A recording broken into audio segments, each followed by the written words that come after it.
വർദ്ധിച്ചു വരുന്ന വധഭീഷണിയെ തുടർന്ന് റഷ്യൻ പ്രസിഡന്റ് വ്ളാഡിമിർ പുടിൻ ഭൂഗർഭ ബങ്കറിൽ അഭയം പ്രാപിച്ചതായാണ് റിപ്പോർട്ടുകൾ. ഉക്രൈനുമായുള്ള യുദ്ധം ശക്തമാകുന്ന സാഹചര്യത്തിൽ സൈനിക അട്ടിമറിയും ഡ്രോൺ ആക്രമണങ്ങളും ഉണ്ടാകാൻ സാധ്യത ഉണ്ടെന്ന വിലയിരുത്തലിനെ തുടർന്നാണ് ഈ പുതിയ നീക്കം. നിലവിൽ മോസ്കോയിലെ ഔദ്യോഗിക ഭരണകാര്യങ്ങളിൽ നിന്ന് മാറി നിൽക്കുന്ന പുടിൻ ഒരു രഹസ്യ ബങ്കറിൽ ഇരുന്നാണ് യുദ്ധ പ്രവർത്തനങ്ങൾ നടത്തുന്നതെന്ന് ഫിനാൻഷ്യൽ ടൈംസ് റിപ്പോർട്ട് ചെയ്യുന്നു. 2025 ജൂണിൽ ഉക്രൈൻ നടത്തിയ ഓപ്പറേഷൻ സ്പൈഡർ വെബ് എന്ന ഡ്രോൺ ആക്രമണം റഷ്യൻ പ്രസിഡന്റിന്റെ ഔദ്യോഗിക വസതിയായ ക്രെംലിന്റെ സുരക്ഷയിൽ ആശങ്കകൾ ഉയർത്തിയിരുന്നു. അതിനുശേഷമാണ് പുടിൻ തന്റെ സ്ഥിരം വസതികളിൽ താമസിക്കാത്തതെന്നും ഈ റിപ്പോർട്ട് സൂചിപ്പിക്കുന്നു. രാജ്യം സാധാരണ നിലയിലാണെന്ന് ലോകത്തെയും ജനങ്ങളെയും ബോധിപ്പിക്കാനായി പുടിന്റെ നേരത്തെ തന്നെ റെക്കോർഡ് ചെയ്ത ചില ദൃശ്യങ്ങളാണ് ഔദ്യോഗിക മാധ്യമങ്ങൾ ഇപ്പോൾ പുറത്തുവിടുന്നത്. പ്രസിഡന്റുമായി അടുത്ത് പ്രവർത്തിക്കുന്ന പാചകക്കാർ, ബോഡി ഗാർഡുമാർ, ഫോട്ടോഗ്രാഫർമാർ എന്നിവർക്ക് കർശനമായ നിയന്ത്രണങ്ങളാണ് ഏർപ്പെടുത്തിയിരിക്കുന്നത്. ഇവർക്ക് മൊബൈൽ ഫോണുകളും ഇന്റർനെറ്റോ ഉപയോഗിക്കാൻ അനുവാദമില്ല. കൂടാതെ ഇവരുടെ വീടുകളിൽ നിരീക്ഷണ ക്യാമറകൾ സ്ഥാപിക്കുകയും പൊതുഗതാഗതം ഉപയോഗിക്കുന്നത് തടയുകയും ചെയ്തിട്ടുണ്ട്. മോസ്കോയിൽ അടുത്തിടെ ഉണ്ടായ ഇന്റർനെറ്റ് വിച്ഛേദിക്കൽ പോലും ഡ്രോൺ ആക്രമണങ്ങളെ തടയാനുള്ള സുരക്ഷാ പദ്ധതിയുടെ ഭാഗമാണെന്ന് പറയും. രാജ്യത്തെ വിവിധ സുരക്ഷാ ഏജൻസികൾക്കിടയിൽ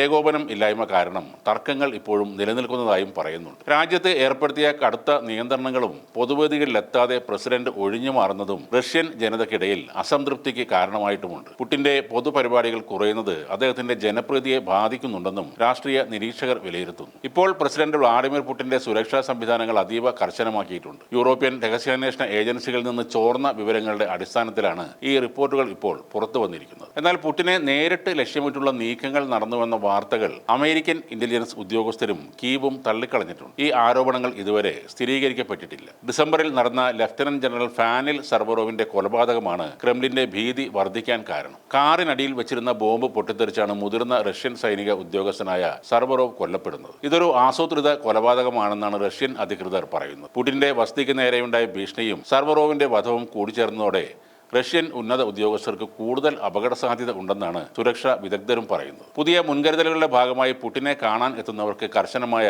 സ്ക്രീനിംഗ് നടപടികൾ ഏർപ്പെടുത്തിയിട്ടുണ്ട്. ഔദ്യോഗിക വസതികൾക്കും യാത്രാ പാതകൾക്കും ചുറ്റും ഡ്രോൺ വിരുദ്ധ സംരക്ഷണം വർദ്ധിപ്പിക്കുകയും ചെയ്തിട്ടുണ്ട്. പുടിന്റെ സുരക്ഷാ ചുമതലയുള്ള ഫെഡറൽ പ്രൊട്ടക്റ്റീവ് സർവീസിലെ ഉദ്യോഗസ്ഥർക്കും കർശനമായ നിയന്ത്രണങ്ങൾ ഏർപ്പെടുത്തി. ഇവർ തമ്മിലുള്ള ആശയവിനിമയങ്ങൾ കൃത്യമായി നിരീക്ഷിക്കുകയും ചെയ്യുന്നു. എന്തായാലും ഉക്രൈനുമായുള്ള യുദ്ധം നീണ്ടുപോകുന്ന ഈ സാഹചര്യത്തിൽ റഷ്യൻ നേതാക്കളുടെ സുരക്ഷാ ആശങ്കകൾ വർദ്ധിച്ചു വരികയാണെന്ന് ഇത്തരം സംഭവവികാസങ്ങൾ തെളിയിക്കുകയാണ്.